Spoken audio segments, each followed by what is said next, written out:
Welcome to An Author's Journey, where a prominent author chats with us about their journey as a writer. I'm your host, Joe Pizzo.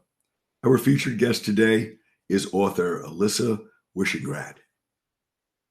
Alysa has been telling stories her entire life, first through theater, film, and TV, and now through books for middle grade readers. She believes 8 to 13-year-olds are some of the smartest, most open, and inquisitive people around. And I share that with her. So I salute you for that.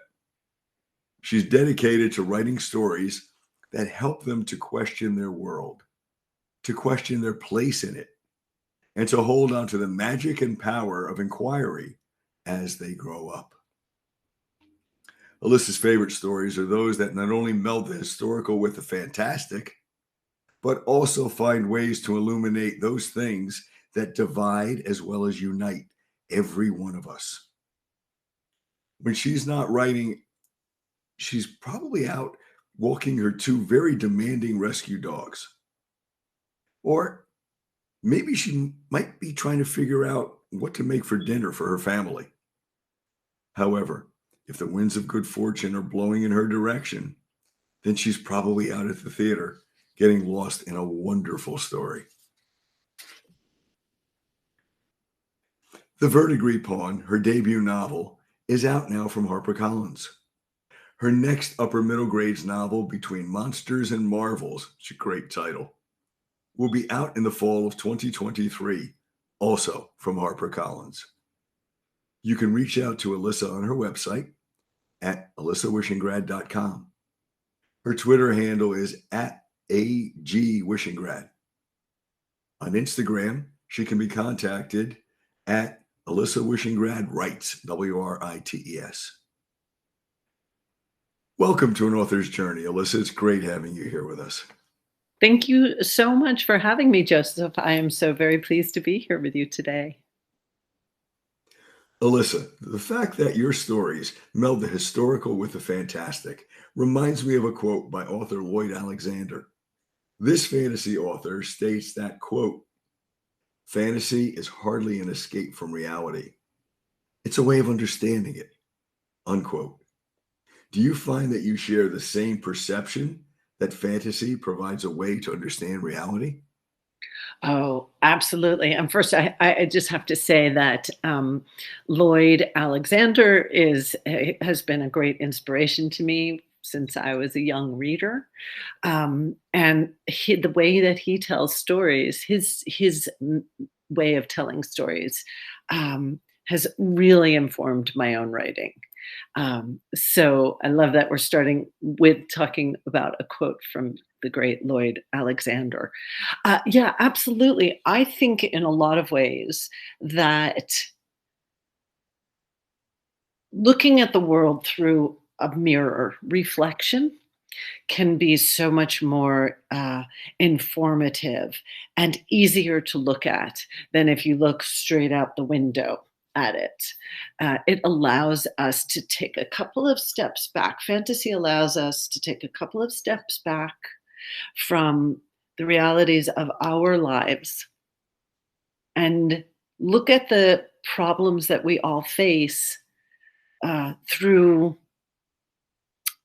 I'm twisting my hands. It sort of twists it. It turns it in another direction. So it doesn't look quite like the world you know. And sometimes that is an easier way to recognize issues that we all face.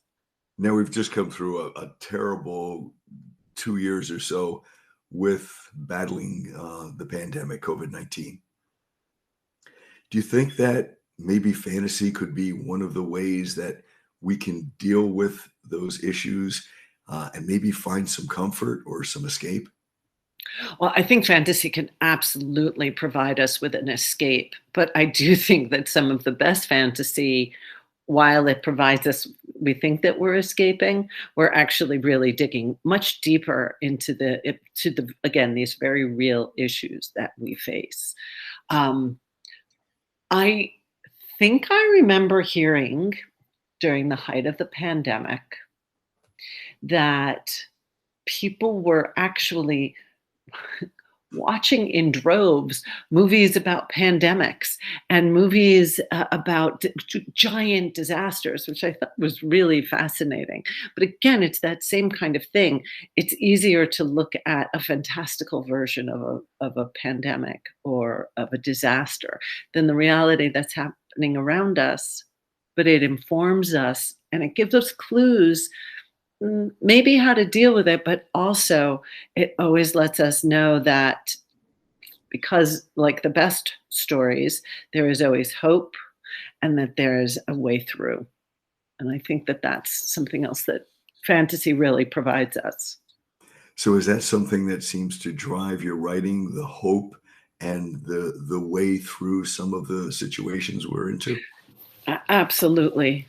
Uh, I think that, well, and this is one of the reasons I really love writing for middle grade readers too, because middle grade books, at their core, even when they deal with very difficult subjects, there's a kernel of hope. There is, and again, speaking of the readers at this age, look, kids face terrible realities every day, but I I would like to think at this age we're not quite so cynical yet. We haven't crossed the Rubicon into full cynicism that the teenage years can bring on. Um, and again, looking for that kernel of hope. It may not be really big, but there's something there, and we can use it as a life raft to keep fighting for another day. Now, Goodreads sees the verdigris pawn as a book with a boy who underestimates his power, a girl with a gift long thought lost, and a land ready for revolution. Would you like to take this time now to give us a brief plot summary of the verdigris pawn? Uh, sure, I'd be happy to. So, the verdigris pawn takes place in a time long ago and non existent. It's a quasi medieval time period. And it's the story of Beau, who is the heir to the terribly despotic leader of this land, a man so horrible people only dare call him himself. Beau is not interested in taking his father's position anytime ever soon, and his nor does his father feel that Beau is constitutionally equipped to ever take his place. Beau is sensitive. He loves to read. He's inquisitive. He's not interested in power, and so what happens, because he has this real tension with his father, he winds up spending most of his days in his apartments like a bird in a gilded cage, being made to study the histories of his family's generations long reign over this land. The only joy he has in his life is the days that he can go to the stables and visit with his friend. The only joy that he has in his life is the days that he can go to the stable and visit with his friend, the stable master, who also is teaching him an outlawed, very chess-like game called Fist. That's a game of strategy about overthrowing the king. And this is Beau's life. He knows nothing about what goes on beyond the walls of the manor until one day that he meets this girl, Cressy, who is a young servant girl, his age.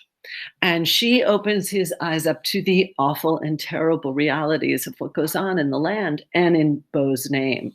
Um, the Unless you are fortunate enough to be one of the wealthy, you are a working class person or you are destitute. And if you're one of the masses who are destitute, one of the only ways that you can afford to pay your taxes is to surrender your children to this horrible place called the Mastery House, where your children will be trained to be servants. And this is where Cressy has grown up, and she shows Beau the truth of what's going on. And he is absolutely horrified, and he can barely believe that this goes on. But he decides that he has to do something about it. But along the way, he winds up getting Cressy in an awful lot of trouble, and setting off a series of events that set the land on a collision course against his father. It's an adventure. It's a story of friendship. It's a story about finding your power. Cressy may or may not be in possession of a certain kind of magic that's been outlawed. Uh, and it's about realizing that no matter what position you've been born into, finding your power is about learning to use your perceived weaknesses and your strengths to affect change in your world. Seems to be a little bit of Machiavelli in this dad. Oh, yes, there sure is. Yes. Yes, there absolutely is. When you prepared to write the verdigris pawn, did you have a character in mind first, possibly a situation around which you planned to build, or were there other dynamics in place? It's funny, this story actually came out of a prompt workshop that I was doing. It was a writing workshop where we would get either a visual prompt or a line, and we'd have 20 minutes to write something, and then we'd all read to each other. And this prompt was "Tisk tisk, poor little boy." And I heard that prompt. Sometimes when you do a prompt workshop, a prompt sometimes just doesn't work for you. That may happen to your students in class, and sometimes you hear or see something, and you just take off with it. This one, I just took off with it, and I saw this young boy being raised in a manor house on top of a hill by an older gentleman. And I just wrote this piece in 20 minutes and read it, and it had a whole new voice, something that I had never written in. It had a whole new kind of texture that I had never written in. And I just took that little nugget and started pulling at it and teasing at it until I found this story. Now, it's interesting that someone such as Dr. Seuss speaks of fantasy when he notes fantasy. This is a quote: "Fantasy is a necessary ingredient in living. It's a way of looking at life through the wrong end of a telescope." So, Mm. is your perception of fantasy in any way comparable to that of Dr. Seuss, or do you see that totally differently? The wrong end of a telescope. Again, I think it's that mirror Yeah. idea, right? It's that idea that if you looking at it askew, looking at it out of the corner of your eye, looking at it from behind your shoulder, that you get to see things in a new way. And I think that's absolutely 100% true. And I think it's that fantasy served a very great purpose in our society and for our young students as well. As a fantasy writer, I would love to see more fantasy being read in the classroom, you know, because I think it can really meld together so many of those disciplines that our middle school students are addressing at that time in their schooling: history, social studies, government. Well, we don't teach civics anymore, but civics, how societies are organized. Uh, so I think in a lot of ways that fantasy, which sometimes gets short shrift in the classroom, really belongs in the classroom. I think it can be really incredibly instructive.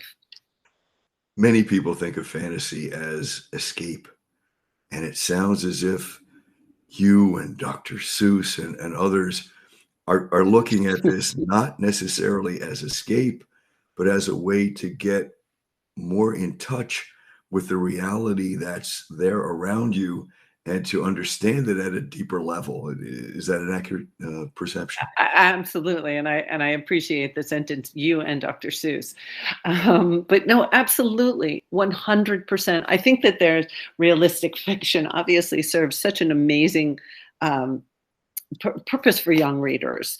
It's a direct mirror and an opportunity for kids to see themselves in a story on the page, and that's so important. Uh, but again, being able well, let me restate that. the reality, the problems that we face in our day to day can feel so big and so insurmountable. And it's really difficult to take a step back. Um, and it's easier sometimes to look at a society that, is in this quasi medieval time period, or in which there are dragons, or that exists in a make believe society that looks sort of like ancient Thailand. It can just make it easier to tease out the elements and get some perspective. It serves the same process, excuse me, it serves the same function in a lot of ways as comedy, right? Okay. Yeah. Do you think that because of the situation we're in, that it lends itself to encouraging more outreach to genre like fantasy? I'm sorry, do you mean because of The pandemic, yeah, the pandemic, yeah, that it makes people hungrier for fantasy? Is that your exactly. question? Yes. I think that absolutely. People need an escape, as we said before. People need an outlet. People need to stop looking at the news and the terrible realities that are around us. Um, yeah, no, I think it absolutely, through any kind of difficulty, provides that kind of escape. Absolutely. Now we come to our favorite genres by many different avenues, and I'm wondering, you seem to thoroughly enjoy and understand at a very deep, almost organic level, the genre fantasy. So, was there maybe an author or an experience or something that brought you to this, and there came that light bulb moment, that huzzah, that connection? It's interesting because I can't say that there was. So I'm going to back up my Okay. story here and tell you that when I left college, I was a playwright. Yes. Moved to New York. I got involved with an amazing theater company, and I was going to be a playwright. And I had amazing mentors.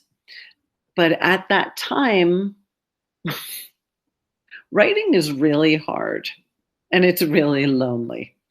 And I don't think in my 20s I had the necessary maturity to spend all of those hours by myself and really dig in and do the incredibly hard work of writing, which is rewriting. I was not process oriented enough.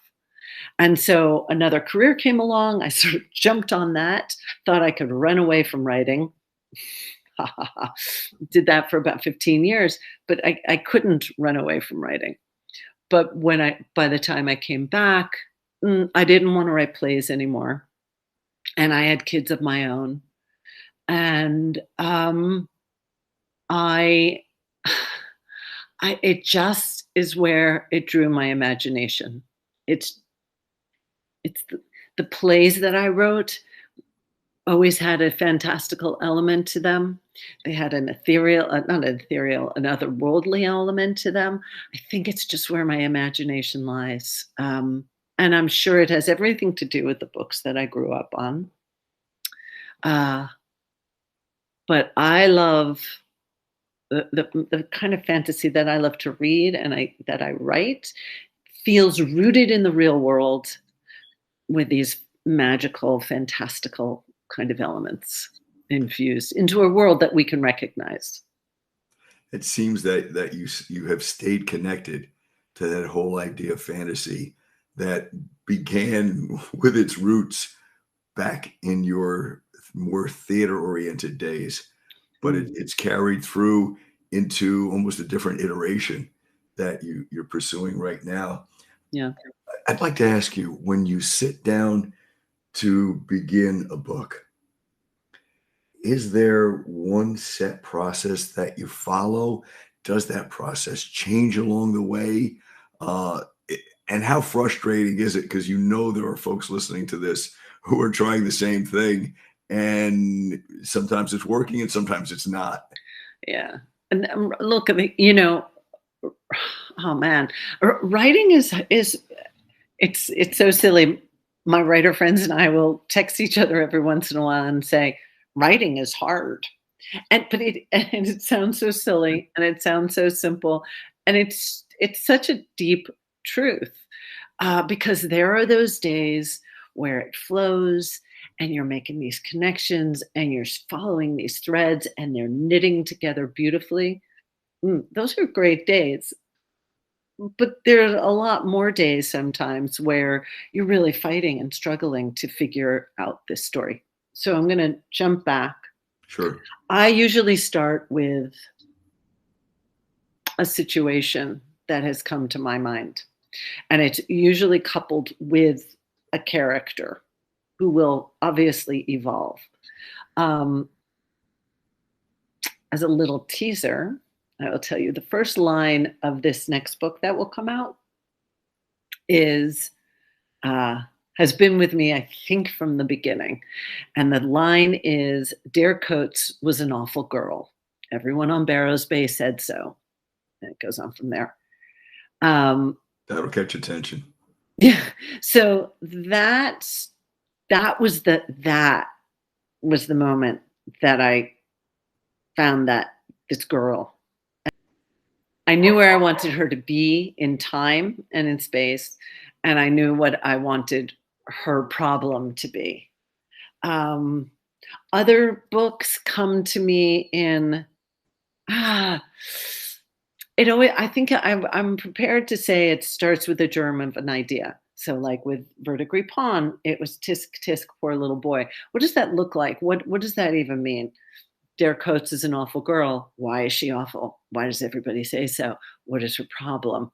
What does she need? What does she want? And what's keeping her from getting what she wants?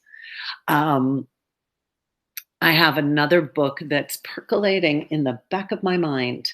I know where my main character is going to start, and I know where he's going to end, and I know the kind of uh, things that he's going to encounter along the way. And I'm pretty sure I know what he wants.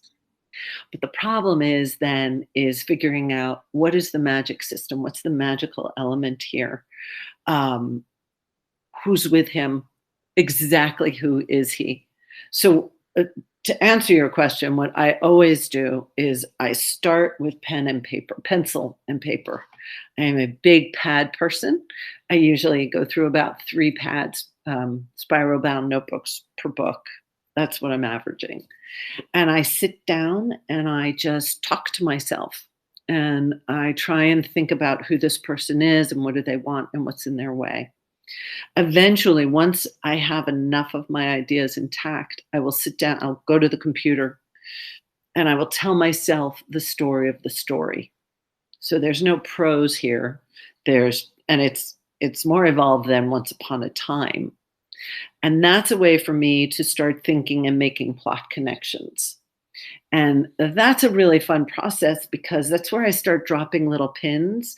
Like, in this book, Between Monsters and Marvels, when I was first thinking about it, I was like, oh, there's a pigeon with a twisted beak. I don't know why, but there's a pigeon with a twisted beak. Now, that has since evolved about 100 steps. And there is no pigeon with a twisted beak. But I love that process of just dropping little pins that I can then come back later and start to pick up. That's the fun part. The frustrating part is trying to make the logic of the world work out. Why does this person want this? Why is this antagonist standing in their way? What does everybody want? And that's where the hard work comes in. And that's where I think what people will call writer's block comes in sometimes. I'm not going to say that I don't believe in writer's block, but I don't believe in writer's block. I think it's just that you're not blocked. You just don't know which way to go yet. And you have to find a way to look around the corner to find your direction. For me, the way to find my way around the corner is to go back to the pad and the pencil and just start talking to myself and following the threads. I I hope that answers your question. And what you say is fascinating about talking to yourself to get through. Have you ever talked to others to try to bring that idea more to a genesis? Absolutely. I have a friend who um, pushes me to do things that are outside of my comfort zone, like cross country skiing or, hiking up like steep mountains. And I appreciate that she's in my life. And what I've learned from her, actually, as I do these things outside of my comfort zone, is that I'm a verbal processor. And that's how I have to figure things out. So, also with my stories, I have to talk to people, talk through problems. And while my writer friends and my family are brilliant and helpful, I'll say about 90% of the time, they're just there to help me find my way. Sometimes they give me guideposts and wonderful ideas, but a lot of times it's just that process of talking it out. And the the voice app on your phone is my best friend, especially in the car. I use that a lot to talk through problems. Use car drives to talk to myself, and yeah, verbal processing. It almost seems that you become in touch with not just who you are, but what you think. And once you can meld those two, that process of writing becomes not maybe easier, but more productive.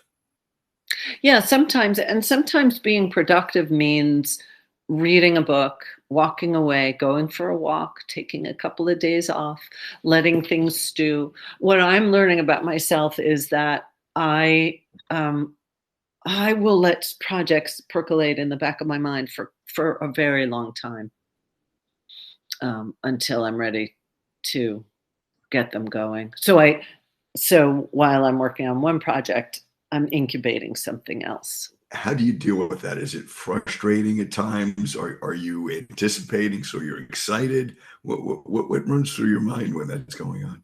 You you mean when I'm incubating Communicating, something? yeah. It is frustrating because you're desperate to figure it out. You're like, "Why can't I figure this out? Why hasn't this come to me fully formed?" Um, but that's why I let it percolate in the background, and I'll feed it every little. It's like growing, I don't know, a kombucha. I don't do that, but something like that. Um, and you just feed it some ideas every once in a while. Um, and this also comes in to the fact that reading as a writer is really, really, really important, right? Yeah. We get a lot of ideas from reading other people, from watching movies or TV shows, documentaries, talking to other people, hearing about their lives, listening to the news, letting all of that sort of into the stew pot. And you never know which ingredient is going to, not to be cheesy, but pop out and be the centerpiece of that story that you're percolating on. A lot of times we look at writing and we say it's a process. But I think occasionally we forget to include the word interactive, because that process can be something that can happen without the input of others, without the observance. And it may be a process, but it won't be as fertile a process. The end product will not be as rewarding or as full as it Yeah. will be with that interaction. Well, I think that's a really good point. And I think too, like, look, my perception of the world may be fascinating to me, but it's limited because it's just my If I'm looking out the same window every day, great, the seasons are changing, but that view doesn't really change. So Right. you have to get out, eh, eh, whatever that means. Whatever that means, especially in a time of a pandemic. Get out of your own limited perception Yeah. and borrow other people's perceptions, see how they see the world. Uh, Listen to the problems that other people face. How are they handling them? What are they doing? Yeah, I just want to say, my kids are mostly grown now, but my poor daughter, who's second year in college, um, throughout all of her schooling, I really wanted to hear about what was going on with her friends and what somebody was going through, and not because I was nosy and not because I was writing about these kids, but because it's fodder for me,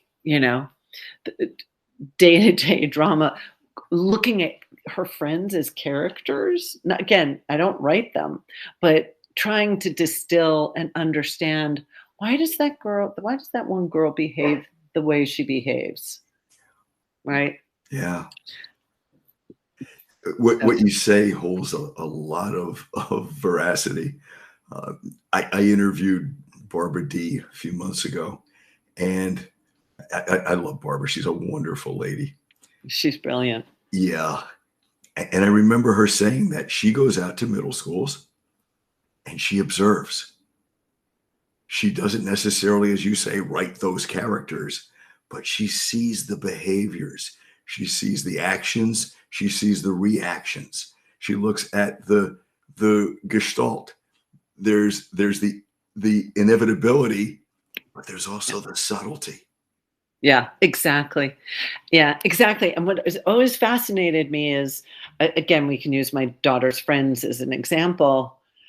You know, her Samantha, the girl who was her Samantha, was my Carol, and Carol and Samantha are sort of prototypes, but they're different. Yeah. And again, yeah, it's that, yeah, it's like you're shopping. You're just shopping for ideas by watching people.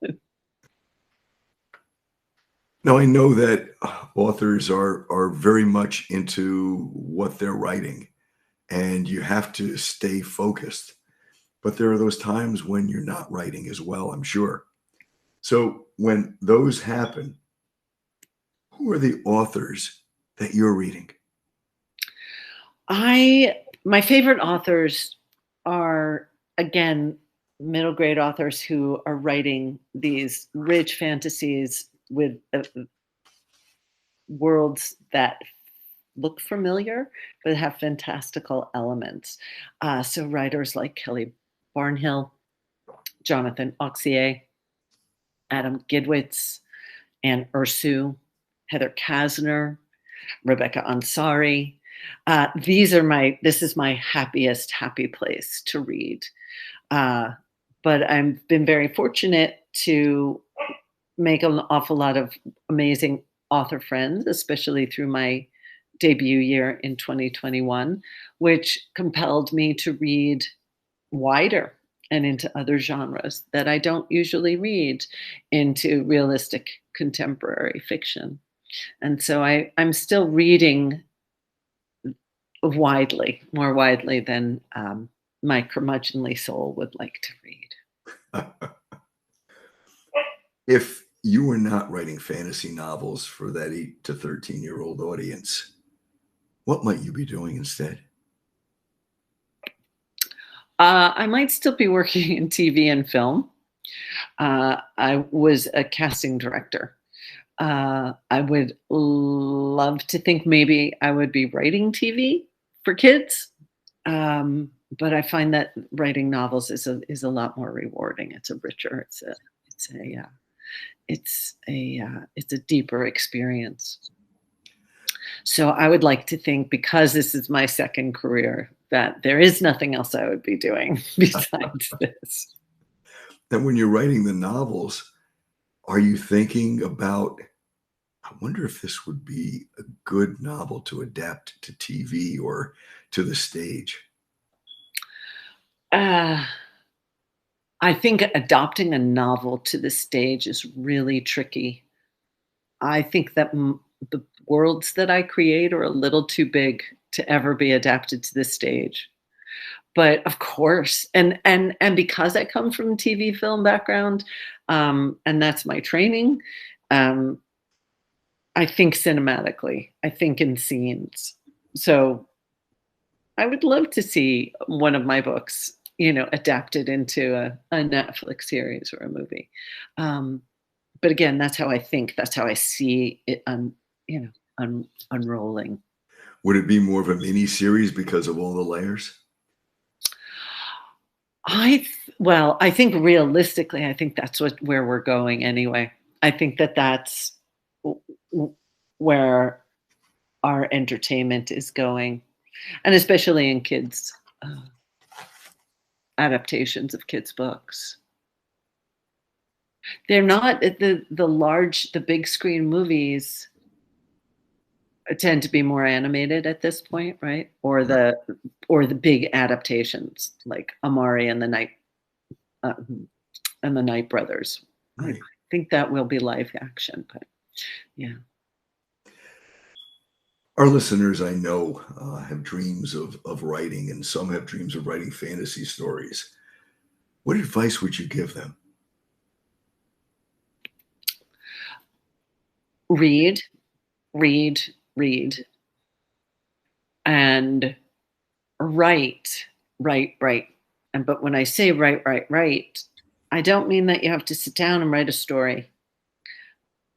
All you have to do is give yourself permission to start following trails. You don't have to know where you're going. You don't have to be right. You doesn't have to be a beautiful sentence. That would be really nice if I would take my own advice. Uh, Allow yourself the time to play in order to find your story. And when you cannot find your way, don't make the assumption that you don't know what you're doing, that it's an idea that can't work, that you need to scrap it and start all over. Again, try to take a step back, try and look at it in a different direction with a different set of eyes. Don't look at it straight on. Don't, look at it out of the corner of your eye. See what you can find and stick with it. My writer friends and I talk about this a lot, that really the difference between a published author and somebody who's not published is that stick-to-itiveness, is that bullheaded, I am going to do this. I am going to keep going. But in your keeping going, you need to keep your eyes and your ears open. Try and get really good, smart readers to help you and listen to them. I find that sometimes the advice that I hate, the critiques that I hate the most, are the ones that I have to listen to. Uh, so look for reader friends, look for writer friends, and stay open at every moment to know that the way that you're writing this very well may not be working yet. I think that before I got my agent, I was lucky enough to work with some amazing mentors, but I kept asking them, how do I know when this is ready? How do I know when this is ready? How do I know when I'm ready to go out and query? And the frustrating answer really is, you'll know. And what I found was that it was when all those little questions nagging again in the back of my head, those kinds of things of, well, maybe nobody will notice that it doesn't really make sense that Cressy comes out of the woods. Maybe nobody will notice. If you think if you notice it, somebody else will notice it. It means it's not working. You need to find your way to fix it. I hope that makes sense. I thank you. That was well stated. Let's mention again your social media presence. Would you like to do those honors, or would you like me to remind everyone? I'll be happy to. You Right. can visit me at my website, which is I'll be happy to. You can visit me on my website, which is alysawishingrad.com. You can contact me there through the contact page. I'm on Twitter at AG Wishingrad, and I am on Instagram as Alysa Wishingrad Writes, WRITES.com. I do just want to mention one more thing. Sure. On my website, as I mentioned earlier, there's a very chess-like game of strategy that I created in this book. And I've worked with a game designer, and we actually made the game playable. The rules are on my website, and we have a feedback form for anybody who plays, and we'd love to hear what your experience has been. Well, those who love fantasy and love your books should go there and try the game out at least and give you some feedback. That would be a great thing to do. Yeah, I'd love that.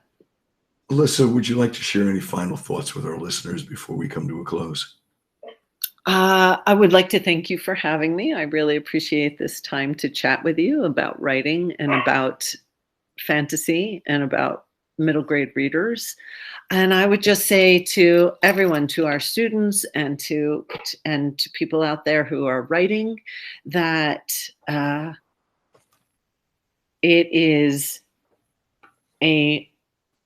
is no right way and there's no wrong way to write. Just let yourself go and let yourself play and tell yourself stories and see where they take you. That's great advice, because when you're writing, as you know, there's no real checklist, there's no real formula, and the most creative people end up not following the formula in the first place because they're coming up with their own design. Yeah, but that's why we read a lot, right? We want to read. We want to see how people tell stories, how they do it well, how they don't do it well. It's important to read books that maybe you don't like so very much and figure out what you don't like about it. Why did this not work for you aside from the characters or the plot? You know, we can learn almost more from the books that or the stories that we like less than sometimes the ones that we love, because we're just going to get swept away by the ones we love. Before I close, I just want to say that if our audience has heard some barking in the background, this wonderful author has rescue dogs. And Yes.